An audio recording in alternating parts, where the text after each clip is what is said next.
Hello বন্ধুরা, আজকে কি রান্না করব বলো তো? আজকে রান্না করব কাঁকড়া। তোমরা কে কে কাঁকড়া খাও আমাকে একটু জানাবে, কারা কারা ভালোবাসো।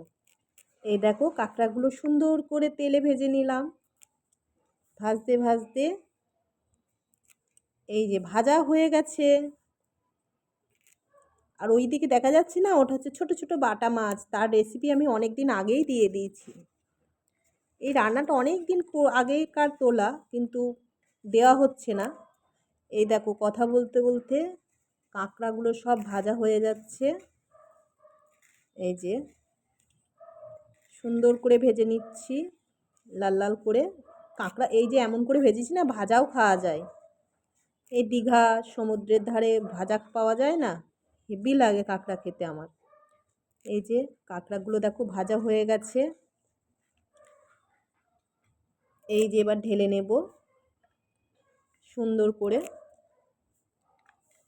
এই যে ভাজা হয়ে গেছে, দেখেছো কি সুন্দর হয়েছে, তাই না? তারপরে চলে আসবো এই যে কড়াইয়ে, আবার জেলে দিলাম গ্যাসটা। এই যে তার মধ্যে তেল দিয়ে দেব। এই দেখো, এই যে তেল দিয়ে দিচ্ছি। তেলটা গরম হয়ে গেলে, তেলটা গরম হোক আস্তে আস্তে। এই যে তার মধ্যে একটু মশলা রেডি করে নেব। এই যে মশলা করে নিয়েছি, আদা রসুন পেঁয়াজ, একটু জিরে গুঁড়ো, ধনে গুঁড়ো সমস্ত দিয়ে আমি মশলাটা করে নিয়েছি, ঠিক আছে?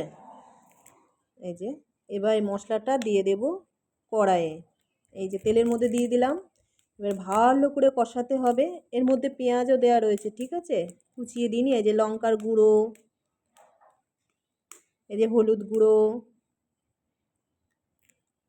আর দিলাম লবণ স্বাদ মতো। একবার এইভাবে বানিয়ে খেয়ে দেখো, দারুণ লাগে কাঁকড়া খেতে। এই যে এটা কষানো হয়ে গেছে আস্তে আস্তে। এবার ঢেলে দেব কাঁকড়াগুলো, ঠিক আছে? এই যে কাঁকড়াগুলো ঢেলে দেব। এবার কাঁকড়াগুলোকেও, এই দেখো দেখেছো তেল বেরিয়েছে। এই যে কাঁকড়াগুলোকে ভালো করে নেড়ে নেড়ে মশলাগুলোর সাথে মিশিয়ে দেব। তার মধ্যে পাশের জল গরম করতে দিয়ে দিয়েছি।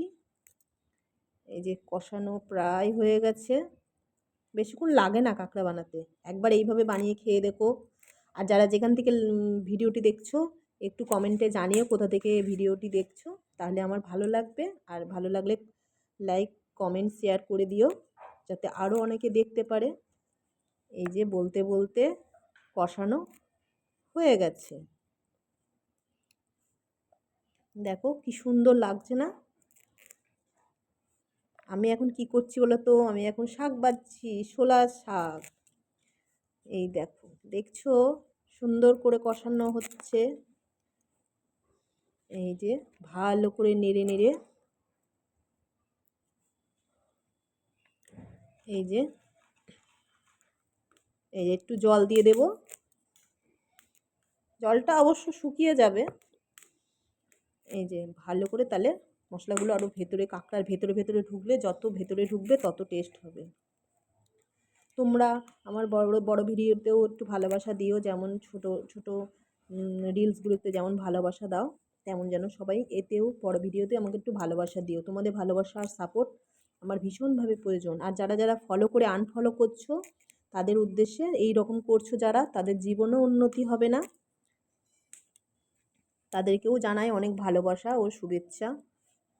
সবাই ভালো থেকো, সুস্থ থেকো। আর এই দেখো বলতে বলতে হয়ে গেছে, গরম মশলা দিয়ে নামিয়ে ফেলবো, তাহলেই হয়ে যাবে আমার কাঁকড়া, কষা কষা কাঁকড়া। এই যে দিয়ে দিলাম, একটু বেশি করেই দিচ্ছি যাতে টেস্টটা খুব সুন্দর হয়। এই যে হয়ে গেছে। দেখো কি সুন্দর লাগছে না? দেখেই লোভ লাগছে, তাই না বলো? ওফ, জিভে জল চলে আসছে। আচ্ছা, সবাই ভালো থেকো, সুস্থ থেকো। আবার পরবর্তী ভিডিওতে দেখার জন্য অপেক্ষায় থেকো। দেখো নামিয়ে নিয়েছি, এবার খাওয়ার পালা। দেখো কি সুন্দর কালারটা এসেছে না? কারা কারা কাঁকড়া খেতে ভালোবাসো কমেন্ট বক্সে জানাবে কিন্তু। উফ, টাটা, বাই সকলে।